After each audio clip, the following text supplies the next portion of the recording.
The, the title of my talk this morning is Danger. In yesterday's meditation, I was feeling my stress and I got closer to what was feeding it. And I realized and this was right out of my journal from yesterday, that lately life feels dangerous. It always was, but I'm feeling it more. The political climate feels dangerous, especially with the president who fuels so much chaos and seems to lack morals and caring for people that are different from himself. And life feels dangerous in terms of the climate and the countless actual and possible ecological assaults on our natural world.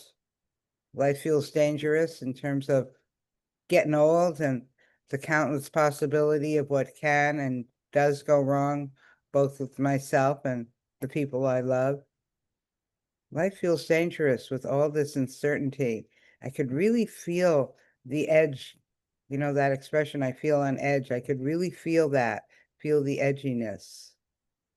But then I remembered, very vividly, I remembered, as can happen in meditation, when Jason Siff taught us about the Buddhist teaching about that there is fear, danger, and disgust. Now, when I say that, it sounds pretty awful.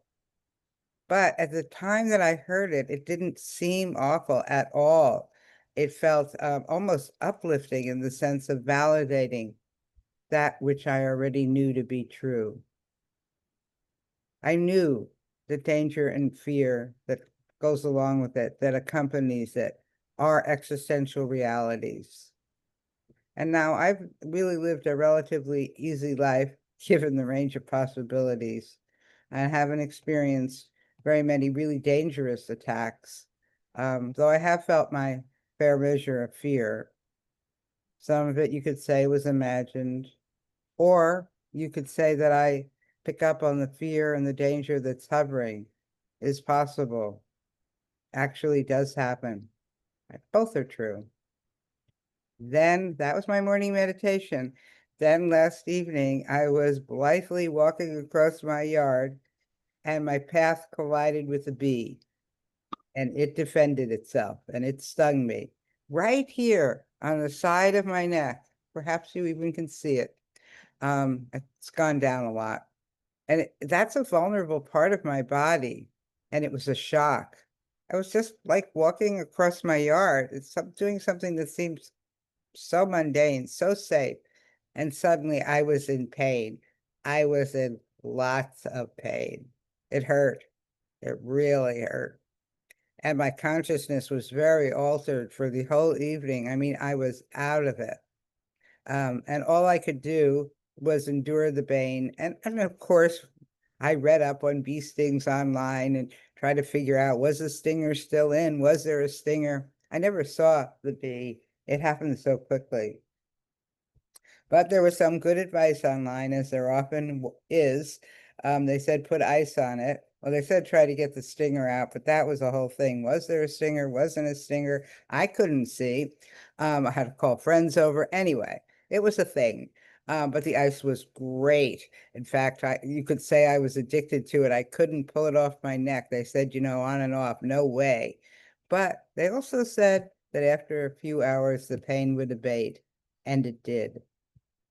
So you could say that what I experienced for those few hours, though, was one pointed attention. That's a very meditative term, one pointed attention. There was only the sense of the pain and the attempts to relieve the pain and the attempts to distract from the pain. Now, needless to say, that bee sting reinforced my perception that danger lurks. It's sort of odd, isn't it, that that was my meditation yesterday, earlier in the day was about danger, and then boom, danger. But I can't explain that really, but it certainly went together in time. And then the pain lessened enough to remember, oh my God, I need to write a Dharma talk for, well, what is now today, but last night was tomorrow. And I haven't even thought about it. All I thought about was the bee sting and the ice and the distraction. And I knew last night anyway, it was out of the range of possibility. My brain was not working the way it usually works. It couldn't pull up a Dharma talk. But then, as is fairly predictable, not completely, I was able to reflect upon the experience, and it was very helpful to write a talk and find some Dharma in it. And of course, I remembered I don't have to do a 10-minute Dharma talk. I can do a short talk that's in sync with the conditions of my life. And no, I remembered I can't push through these conditions. I just have to live with them, hopefully as skillfully as I am able. And thankfully, time and an allergy pill allowed me to sleep well last night.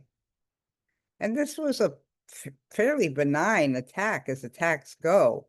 Um, but nonetheless, felt dangerous.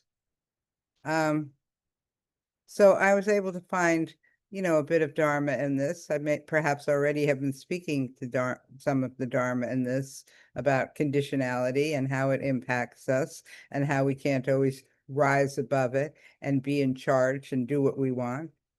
But also, I'm grateful that I know about the teachings of Anicca, things change. I know that deeply, deeply. I could count on things changing. So this morning I feel better. I'm only left with an itchy left side of the neck. So, given that there is danger, we need refuge, another teaching. And I'm just hoping that this morning's meditation offers me some refuge, some moments of settledness, peacefulness, and reflection.